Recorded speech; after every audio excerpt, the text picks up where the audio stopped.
My name is Jeff St Laurent. This is the Live Tuesday call coming at you each and every week because I want to make sure that I help coaches transition to a full-time business, and that requires consistency. And not only just consistency in my business, but also I want a role model for each and every one of you. Just when you're consistent with your business each and every week, you grow your audience, you be in front of more people, and that's what leads to paying clients and actually getting paid in our business. So with that being said, let me go over a few things today before we jump into the topic, and that is the topic today of how to use social media effectively in your coaching business. So with that being said, I do record all these calls. They are posted in my university on my website, sellingcoaching.com. So you can go ahead and check that out. Like I said, under the university, I've got a lot of great information there. Like I said, as I help coaches transition to a full-time business. And then also some other great resources for you right on my homepage at sellingcoaching.com. I have the ultimate startup guide for new coaches. I bribe you with my dog, like giving away my dog, but that's just a way of kind of getting your attention, if you will. So either way, you can enter your name and email address, and that will get you that ultimate startup guide. Great resource for you there. Whether you're starting off or even if you've gotten going, just some things really to take a look around your business and things you want to be cognizant of. And that's after doing business full-time as a coach since 2004. And then also at the top of my sellingcoaching.com website, I have an invitation to check out and join my private Facebook group. So if you're not in there already, please check that out. It's a great place for us to interact further. So it's a place for you to also be able to speak your message. I do a lot of stuff with video in there. We're up over 1,600 coaches so far. We're steadily growing. So great space to be in there, especially for that interaction. I'd love to get to know people a little bit better there. And then lastly, I am available for one-on-one and group mentoring if you find you're in a position where, hey, either you're frustrated, you've been doing it for a little bit and you're frustrated and things aren't working the way you want it to and you need some guidance because maybe you're overwhelmed and there's so much out there. Or you maybe just starting off and you're like, I don't want to get to that spot and I know working with a mentor is going to be good. No pressure, no questions asked. It's just, hey, go to the Work With Me page on my website, sellingcoaching.com. Go to the bottom. There's a form there. Fill that out. And we can just create a relaxed conversation. Now, that will come to me directly. I'll follow up with you and just kind of see where it goes. Whether you end up working with me or not is irrelevant. It's bottom line at the end of the day, I want to see you move forward and I want to see you progress. And that's what I'm all about. So with that being said, let's jump into the topic today. Let's get some good education around this. And it's how to use social media effectively in your business. And I've never thought of myself or proclaimed myself to be this social media guru. And in fact, when I did the first 10 years of my business, before I transitioned into a virtual business, I wasn't even on social media. I didn't do anything with social media. And granted, of course, over the last many years, the social media has become more and more popular, if you will, but it's also been around for a long time. So I'm not talking like in the 50s. I'm talking since 2004, right? So it's been around. But with that being said, I never used social media, like I said, for the first 10 years of my business. So right out of the gates, I'll say this. Number one, you don't have to use social media. Sometimes it can feel like there's this inherent pressure, maybe. That's what I felt. I remember in my business, I'm like, I feel like I should be on Facebook. I feel like I should be on whatever. And but I'm here to tell you is that you don't have to use social media. One thing you want to start off from is start to understand, if I do use social media, what's my objective in using social media? So these are some important questions. And someone asked before, what are some of the mistakes that maybe I've made that I can share that we can avoid? And you'll hear them as I might not say it, label it as a mistake, but some of the mistakes we can make is just assuming that we need to use social media, if I can say it like that. So I'm going to start to go through some of the points to start to think about from the ground up, like I would if you were my one-on-one mentoring client, or even if I would have you in a group coaching program. Some of the things where I would tips to start to give you to go down this path. So with that being said, I'd say if you want to start from the beginning is before you determine social media and that path, you really got to start off, like I said, from a foundational standpoint, and you've got to know. People call it a niche. I like to call it your headline, helping who with what specifically, right? So this is going to be very important for social media strategy if we end up using it. If you don't know who you're going after, or who you're helping with what specifically, how could you really ever use social media? That's my question, right? You can't. How about this? Not that you can't use it, but you can't use it effectively, right? So you've got to have your headline. You've got to know who you're helping with what specifically. That's really the first step. Because when you get that, now there's going to be two aspects to social media. Now it's going to be like, okay, well, who am I helping? So let's say like one of my clients, for instance, they're helping empty nester moms with, finding a career, right? So working with empty nester moms. So that's a certain population. Empty nester moms now most likely are probably in their, 50s-ish, let's say that, maybe a little older, maybe a little younger, right? But depending when they have their kids, right? But that's not necessarily an Instagram or Snapchat population. That would be, if anything, a Facebook population, right? So where I'm going with this is that if I'm working, let's say another client of mine is working more with millennials, right? So if I'm working with millennials, could be on Facebook, but that might be much more of an Instagram. Another one of my clients, let's say they're working with professionals, and that screams LinkedIn. So these are just a few examples of how a headline, and knowing your headline, that's going to dictate your social media, not necessarily the social media strategy necessarily, but the social media platform that you deserve to be on, or forget about deserve, you need to be on, right? So there's no reason if you're working with millennials necessarily to be on Facebook as much as it would be, let's say, a Snapchat or an Instagram, just because that population is there a lot more, as an example. So if you're picking a social media strategy, your mistake could be picking a social media strategy or platform for that matter because you like it. I love YouTube, so I'm going to be on YouTube. Or I love Facebook, I've been using it for years, so I'm going to be on that. Well, it doesn't make sense. You're in business now, and we're using a social media platform. If we use it, we're going to use it for marketing, right? We got to use it for marketing and getting our message out there. So it's not just like, oh, I like Instagram because I can put photos up or whatever. You know what I mean? We've got to have a strategy behind it. So start with your headline and figure out who you help with what specifically, and then go from there. That's going to dictate, okay, now where would these people be the majority of the time? Where can I be in front of them the easiest?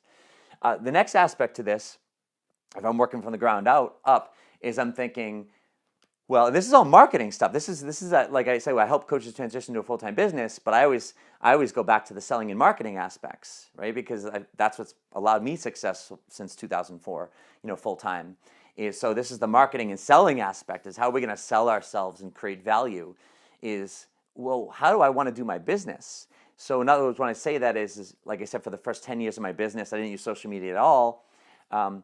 Number one, because I was overwhelmed that I didn't know how to really use it. But number two, it didn't really necessarily even matter. I didn't know that it didn't matter. I felt a pressure for it. But it was because I was doing pretty much, other than my coaching, which was virtual on the phone, I was doing live events. I did live speaking engagements. So that was how I marketed. That was how I got in front of people. That's how I grew my audience and I got my clients. So I didn't need social media. I didn't know I didn't need it necessarily, because I learned this as I got more mature in my business. But now that I'm different, like in other words, instead of more 100% marketing through one-on-one live face-to-face events, like literally now over the past 2.5, 3 years or so, as I've transitioned to help coaches transition to a full-time business, I'm 100% virtual. Like I don't leave my office. Like literally I'm in my office, that's it. So now I'm 100% online. So now I use social media. It's a big app. It's a huge play in my marketing and how I get in front of people. So you have to recognize too is that, remember, if I rewind back to the beginning of this call, I said, hey, you don't have to use social media. If you're doing or you want to do a lot more face-to-face live events, you don't have to use social media. All right, it doesn't necessarily have to be a part of your play, if you will, marketing strategy.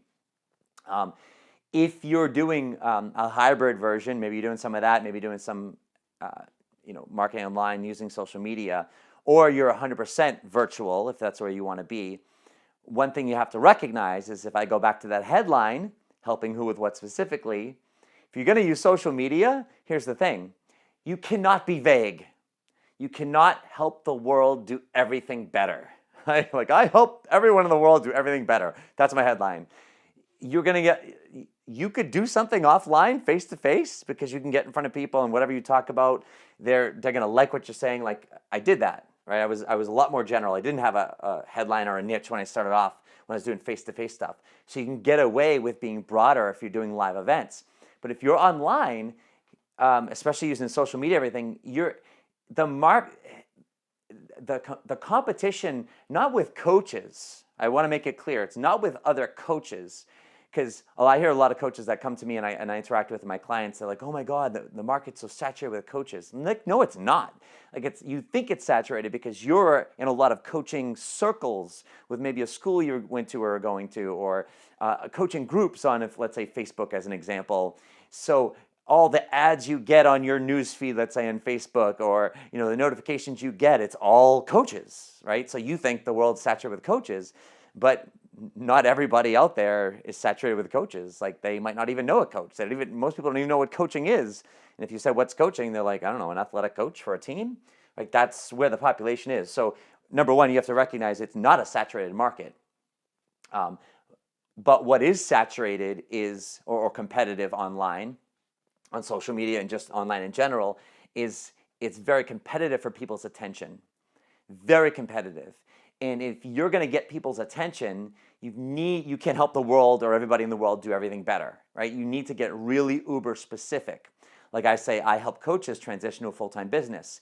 If I take a helicopter ride up and I broaden that out, is I can say I help coaches grow their business, right? That's broader.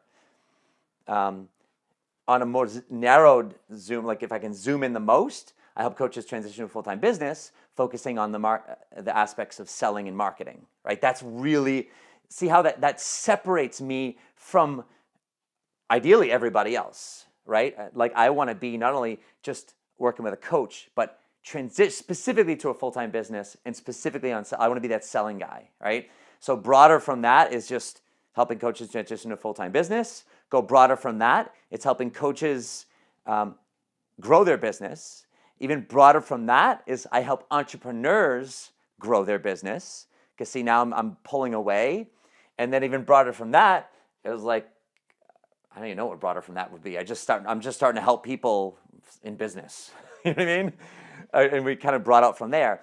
But as you can see, as I'm getting to that broader, I help people in business.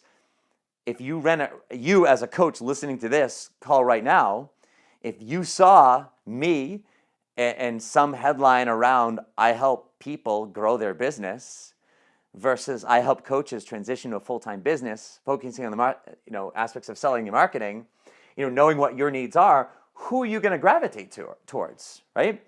And so who's going to get your attention, or rather which headline, if you will, or topics are going to get your attention? Like my topics for my Tuesday call, for instance, like today, it's using social media effectively in your coaching business. Big difference from just using social media effectively, right? Obviously, if you're in my circle, you're a coach, looking to transition to full-time, or in some area around that. So we could assume that, but I use that in the title because, again, it could be on YouTube. It's going to be out there. So I want to make sure I get specific. That's going to get the attention of someone. So my whole point in saying this and giving these examples is, if you're doing anything online, all right, let's not even get a social media anything yet, but if you're doing anything online, you've got to get more specific, right? And it's just like, I help moms, get fitter.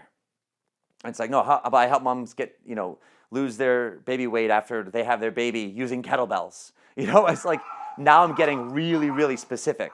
And that's the difference, is I want you to get really, really specific. That's going to help you not only get visible, but here's even bigger than this, is when it comes to online, you want to get visible, but then when you're specific like this, that's where the value comes in, is that when you're talking to someone specifically, and when I say specifically, meaning when your headline or your title comes to them and it's talking to them specifically, it becomes valuable for them, more valuable than something else. And when I talk about value, now we're talking about money, right? In other words, why do people buy something? Why are people going to hire you? It's because they see value in what you're offering. They start to see value in, wow, this person can help me achieve X, Y, and Z. And when someone sees value, that's translate for an exchange of money, right? Or another way of saying is that they could be a potential client of yours. So the broader you are, going back to my example of, I help people grow their business, right? Versus I help coaches transition to a full-time business, you as a coach listening to that, which, assuming those are two different people that even look exactly like me, right? Assuming if you're just looking at those two things, evaluating, which, let's say, education you wanted to listen to, for an example, which one has more value for you? And I would hope the answer would be, yeah, helping coaches transition to full-time business, because automatically it's talking more to you. So not only is it going to grab people's attention, but it's also going to get them to a place where they're going to see a lot more value in working with you. Or initially, it's not necessarily working with you, but initially it's actually getting them to click, getting them to read what you're writing, getting them to watch the video you post, getting them to click and go over to your website, and then ultimately, from there, subscribe to, let's say, a free offer to get on your email list, to get a resource. Like I said earlier, hey, I got some resources on my sellingcoaching.com website, and I said, hey, I've got that ultimate startup guide for new coaches. That's my free offer. People call it like a lead magnet, et cetera. How we start to grow our email list. I like to call it my email community, right? But if I'm using social media with education like this, my live Tuesday calls, where I'm educating, and I'm not just fluff educating and talking about theory. Like hopefully right now you can see, like I'm giving you like really good stuff, right? This is really valuable information. And so I'm not only getting specific, but then I'm giving really valuable information. And then I'm drawing people through that, and I'm putting that on social media, like I'm putting it on Facebook, right? That's my platform that I'm chosen as a result of the process that I just walked you through, and identifying my audience with my headline, and then knowing where this audience is, where can I reach them most effectively.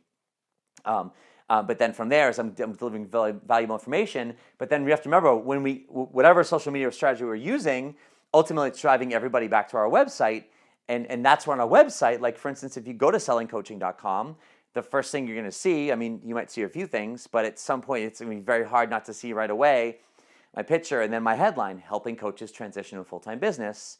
And then right underneath that is hey, grab this free gift and the dog is yours. Like I said, I kind of bribe you with my dog as a way of humor for my free offer, right? So the point is that we've got to get their attention. We've got to be specific enough to get their attention on social media through a specific headline or a specific title, if you will.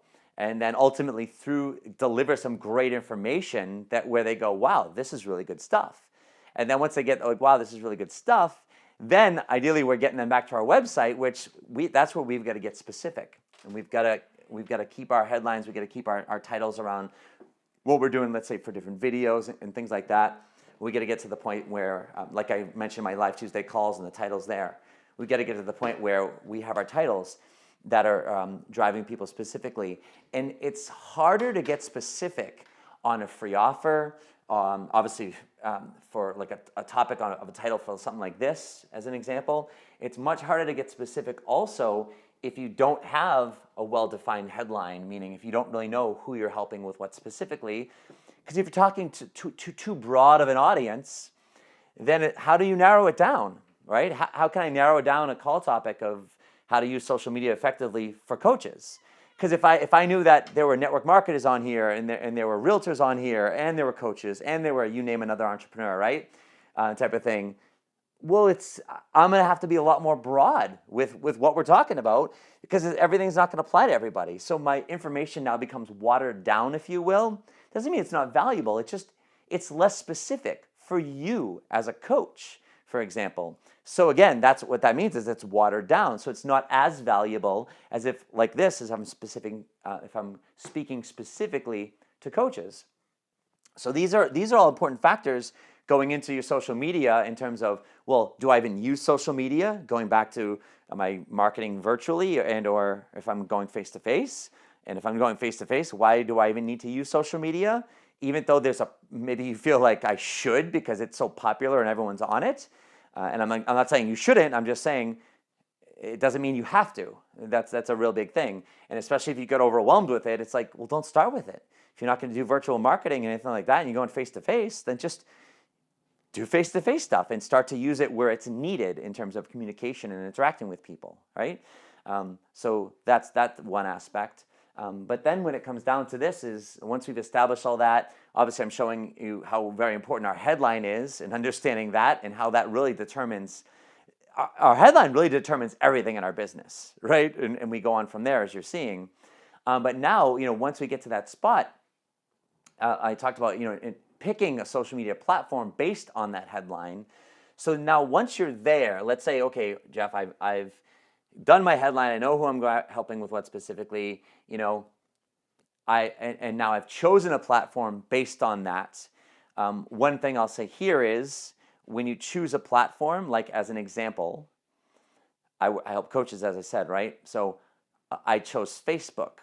I could have also chose LinkedIn because there are a lot of coaches that are on and use LinkedIn, right?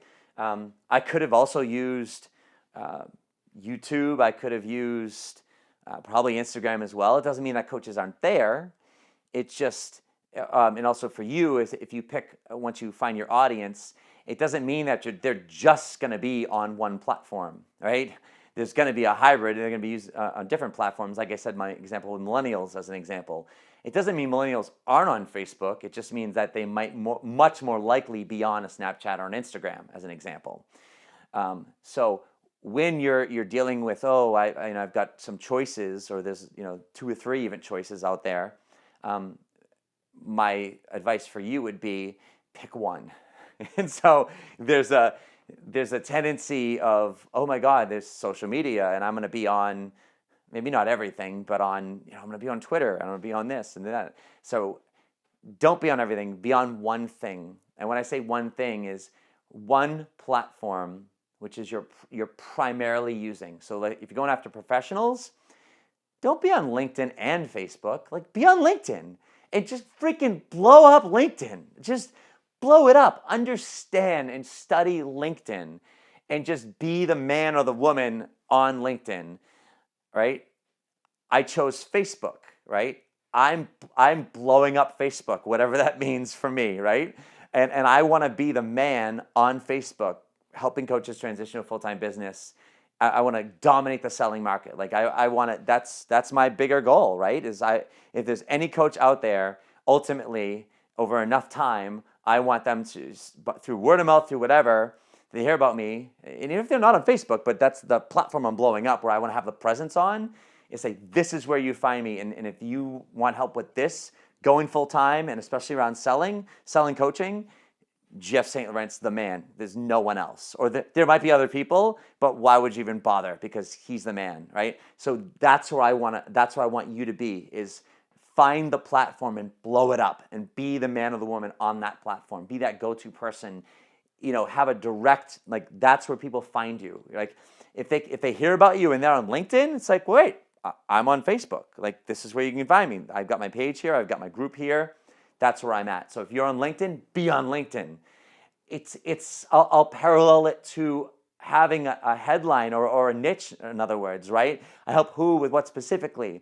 It's the same thing. Instead of going too broad with a social media focus, it's the same thing with saying I help the world do everything better, or I help everybody in the world do everything better.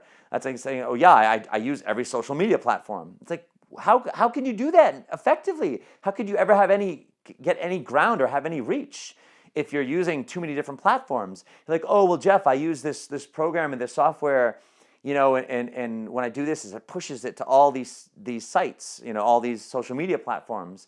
And it's like, okay, not necessarily a bad thing, but with that being said, is you've got to make sure that whatever you're pushing to these sites is like, where is it sending to people, right? So if you're getting in front of people, the whole objective of social media is you want to be in front of people, right? You've got to get your message and your word out there. That's why I like in my private Facebook group, my selling coaching group, I'm such a big advocate of using video, or at least learning how to express yourself and getting your message out there, whether it's through video or written or audio or podcast. Who cares? You got to get it out there. Pick a medium and go. You got to get in front of people. But when you get in front of people, and I already talked about narrowing it down so you can stand out and your message is valuable for them. But where are you sending these people, right? You've got to have a strategy of where you're going to send those people, right? So ultimately, I'm sending everybody to my website. I want everyone going to my website. I want everyone going to your website. That's where your education is. That's where you want to send people. And that's where you have strong lead capture, because you have a strong headline there and you've got strong lead capture. Like I talked about my free offer, right? And the reason is I want everyone, I want to build my email community. I want to build my email list because I own that. I don't own social media. So a big factor in what we do is building our email list. A big mistake that people can make is building on a social platform, right? Building on a social platform and not building an email list, right? So for instance, I have a private Facebook group, my selling coaching group, like I mentioned. And like I said earlier, I've got over 1,600 people in there, right? I've been growing that now, I think just over a couple of years, probably a little bit more than that, but whatever it is. So if that's my only audience that I have and I don't have an email list, or I've got very few of those people on my email list, or let's say I've got an email list but I never use it, it's as good as me not having an email list. I mean, I don't email on a weekly basis several times a week, right? And so I'm never in front of that audience. It's pretty much dead, the email list. But if I'm just relying on my social media followers or people in a group that I have, or your connections on LinkedIn or whatever, if that platform either goes away, meaning they just don't exist anymore, and it might be hard to think about like with a Facebook or a LinkedIn or a Twitter or something like that, that's a staple. And yeah, odds are they're not going anywhere. But the point is, it doesn't mean that it won't change, right? Those of you that are on Facebook, it's changing all the time. Social media platforms are changing all the time because they're evolving. It's not just a company that just puts up something and goes, all right, this is Facebook. Have fun, the world. No, it's like it's changing daily. There's new features, there's new buttons, there's new looks, there's new feels, right? So if I've got a group of 1,600 plus people that I'm building and I'm networking from, and I'm getting my business from there, that's where I'm getting people to come to my events or to my calls, and I'm getting clients from there, et cetera, as people join. And all of a sudden, Facebook goes, yeah, you know what? We're done with groups, or we're going to change the format of it. And next thing you know, I could not have a business. Like literally, if those 1,600 people went away and I didn't have my email list, all the work that I've done to be in front of those people are gone. Like, who are they? Where are they? How do I find them? How do I get in front of them? I can't, right? But if I've got them on my email list, and again, not everyone's going to be, that's in the social media platform that follows you, is going to be on your email list. The goal is to try and get as many of those people that you can there. But either way, if that goes away, you're done. You're literally done. So the worst mistake you can make on social media, if you get to the point where I'm talking about here, is focusing too much on bringing everyone to social media, right? I want to get people there to interact with them. Like you notice when I say at the beginning of my call is, hey, I talk about my resource, things like that. But I mentioned my social media platform, a Facebook group, is because it's a great form of interacting with people. But if you go to my Facebook group, anything I talk about in there, when I talk about my calls like these that I do, when I post the recordings, if you go to the description in my private Facebook group, the first thing in there is after I talk about my headline and who I help with what specifically is, hey, I've got a free gift for you. It's Ultimate Startup Guide for New Coaches. And there's a link right to the landing page where they can enter the name and email address.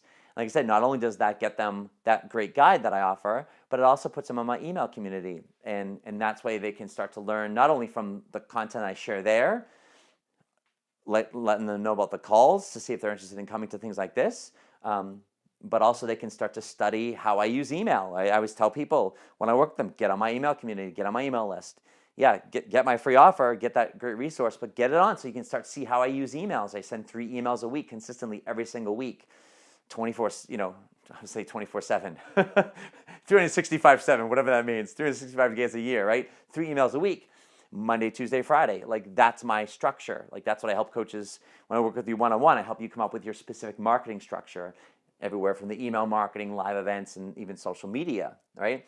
So the point is here is we want to start to understand for ourselves how that process works, but we've got to have whatever we're pushing out the social media, we got to make sure that it's driving back to our website. That's the point there. So pick a platform, pick one platform, start to understand that and start to utilize that. That's the best thing you could do. But just remember, whatever social platform you're on, once you've picked that one, then make sure that you're driving them back to your website, because ultimately what we're looking to do is we're looking to get people on our email community. Like I said, that's going to solidify your business because you own your email list, right? Unless they unsubscribe, which is fine, but either way, you can get in front of those people no matter what happens with social media.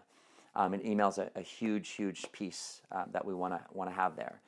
So with that being said, we've got our we've got our social media platform, and we're on there. We've got a strong strategy to drive it back to our website for the lead capture. And the last thing I'll talk about here is starting to recognize, now that we have that in there, people think well, how do I start off with this whole thing, right? So I've chosen Facebook, let's say I'm going to do a group, I'm going to have a page that people can like, where do I begin? And there's no wrong way to begin. You've got to begin, you've got to make a post, etc. But when you're starting off, again, what I would have you think about is what I was talking about there is you want to think about a strategy for using social media. And if you're starting off and you get a lot of other moving pieces right away, maybe just start off with doing some posts, right? Maybe start off and doing a video or things like that, just to kind of test those waters, because you've got to start speaking. The name of our business as a coach is to speak your message in front of more people every single day, virtually or face-to-face, doesn't matter how. Get your message out there. You can pick any method you want, video, audio, written, combination of the two, whatever. We got to get it out there, right? So if you don't have a strategy yet, or you don't know what that means, then we'll just start with something. Make a video, write something, get it out there, right? That's where we've got to start. But ideally, where you want to start to think about is, like I said, this is where I help people when I work with them one-on-one and in groups, is coming up with your social media strategy or your marketing structure, which includes social media. So in other words, you want to get it set up so that you're doing something consistently every week. Like I said, I've got my Live Tuesday call every week. And then I have my structure around that with my emails and what I do on Facebook with my events and getting people there, and then the call recordings, right? So every week it's the same thing, but that becomes my structure. So ultimately, I'm using social media to leverage what I'm doing on email as well, to leverage the call that I have here, my weekly event. And it's stirring up some interest, but ultimately it's driving everyone back to my website. So that's the strategy. So coming up with your social media strategy is simply, what am I going to be doing on a weekly basis to get my message in front of my existing audience that's there, and then also that's going to ideally get out in front of new audiences, that's going to grab their attention, and ideally, ultimately at that point, listen to or watch or read what I have, and then hopefully from there, if it's valuable enough, I'll have lead capture, so hopefully they'll either join my platform, follow me, join my group, like my page or something like that, or maybe just ideally sign up for my free offer from my website, or even from something you're posting on social media, so they become a part of my email list, right? And then at that point, now you've grown your audience. You've got new audience members, and we cultivate the relationship from there. But that's where I'd say that's where you want to start off, is just starting to figure out, what am I going to do on a consistent basis? Because the biggest thing with anything, whether it be your email community or what you're doing, but especially whatever you're doing on social media, is, like we say, it's consistency, right? It's consistency. And that's how we keep people engaged. So some people are talking about, hey, how do you get people into your Facebook group and keep them engaged? And whether it's a Facebook group or your LinkedIn community or another social platform, it's just like by what I'm talking about. It's a consistency of getting on and educating, and then from there, letting them know what they can do and how they can become a part of what you do. And it's not necessarily saying, oh, you could become a part of what I do. It's saying, hey, here's my free offer. Here's some great resources for you. Here's this great group that I have, right? And so that's when they become a part of your circle. And hopefully, if they stay there enough and the information is good enough, they become a fan of yours. And that's what we want to create, is a community of raving fans, right? So that's how we get people's attention is we've got to have that consistency. And that's the thing. Whatever you start doing is don't try and do too much. That's why I always say one social platform, because then you get overwhelmed, and what happens is you get more confused, and then there's so many options on each platform. Like on Facebook, I can do a group, and I have a page, and then I could do Facebook ads, and then there's a lot of other intricacies. I could do Facebook Live, right? And on LinkedIn, there's a lot of other different things. I don't know that those other platforms as well because I don't study them. I'm not on them, right? I know about them. I work with some clients on them. But like I said, I blow up Facebook, so I chose to really understand that and how that works. So that's why I want you to do that. But if you get too overwhelmed, then you don't do anything, and now you're not consistent, right? So we've got to have consistency with everything we do. I go back to, like I said, about this weekly call that I do. It's this Tuesday and every Tuesday, and it's like that was the first thing I said today. That's the consistency of it, because it's not just any one post or any one video or any one call that you do or any one podcast that you do. It's the next one, it's the next one, it's the next one, because it's not everyone, calls in. Like today, I look at the calls, and I can't tell exactly how many people are on the line, but it's like 8-10 people, just from looking at the back end. Whereas, last week I think I had like 3 or 4 people. A week before I might have 2. Another week I've had 25, right? And what's that based on? And I say it's based on the call topic, right? I mean, if those of you know, like if I have a call topic and it's relevant for people, it's like, oh my gosh, I'm calling in. If it obviously time matters as well, but it just goes down to the topics that you do, right? Same thing with my emails. Like there are subject lines that just crush it, and my opens are 5-6 percentage points higher. Turns out to 60, 70, 80 more people plus sometimes will open the email, and it's completely just on the subject, right? So it's like, oh, that many people just today decided to open my email, because the numbers are pretty consistent. So it's starting to have the consistency, but then understanding your market, and through that's what builds your following, and ultimately from that we start to monetize it because we have an audience, and we've got to have an audience if we're going to sell anything or make any money, and that's where we begin.